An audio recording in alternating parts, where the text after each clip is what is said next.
जय हिंद दोस्तों। हमारे देश के यशस्वी प्रधानमंत्री आज इटली के विजिट पर गए हुए हैं। आज है 15 जून। आप लोगों को पता होगा कि आज G7 की मीटिंग इटली में हो रही है और जिस दिन हमारे देश का रिजल्ट आया हुआ था, यशस्वी प्रधानमंत्री फिर से चुन के आने वाले थे प्रधानमंत्री के रूप में, तो उस टाइम बहुत सारे देशों ने फ़ोन करके प्रधानमंत्री को आमंत्रण भी दिया और बधाई भी दिया। आमंत्रण देने में सबसे पहले जॉर्ज मेलोनी थी, इटली के प्रधानमंत्री। इन्होंने अपने देश में होने वाला G7 की 50वीं बैठक, G7 की 49 बैठक अभी तक हो चुकी है और G7 की 50वीं बैठक इटली में हो रही है।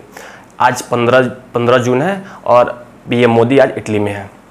ठीक है, तो आप लोगों का दिमाग में कौतूहल उपज रहा होगा कि आखिर प्रधानमंत्री को इटली में क्यों बुलाया जा रहा है। G7 की मीटिंग में प्रधानमंत्री को क्यों इनवाइट किया जा रहा है। प्रधानमंत्री क्या G7 के सदस्य हैं? तो मैं आपको बता दूंगा कि प्रधानमंत्री G7 के कोई सदस्य नहीं है और न ही हमारा देश G7 का कोई मेंबर है, लेकिन हमारे देश को एज अ गेस्ट के रूप में हर साल इनको इनवाइट किया जा रहा है। G7 में कुल 7 देश हैं, जिसमें America, Canada, Italy, France, Germany और यूके और एशिया का मात्र एक देश जापान, जो G7 के विकसित देशों में से एक है, जो G7 के सदस्य है। और इन लोगों का हर एक साल बैठक होती है।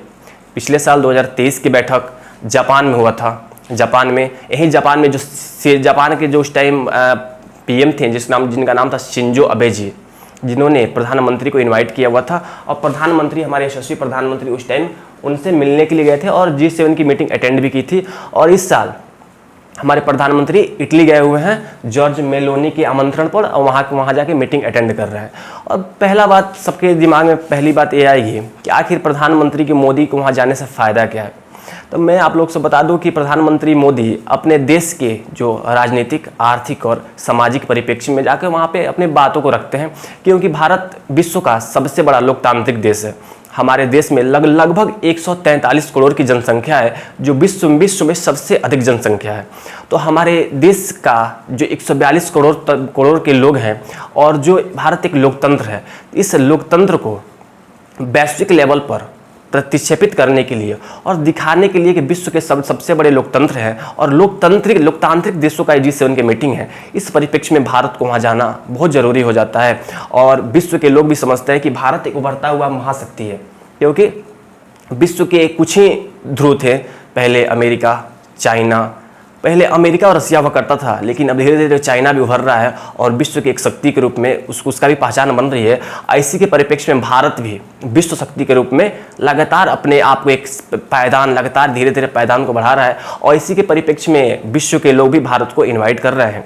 तो G7 की मीटिंग आज इटली में हो रही है और हमारे प्रधानमंत्री इटली गए हुए हैं।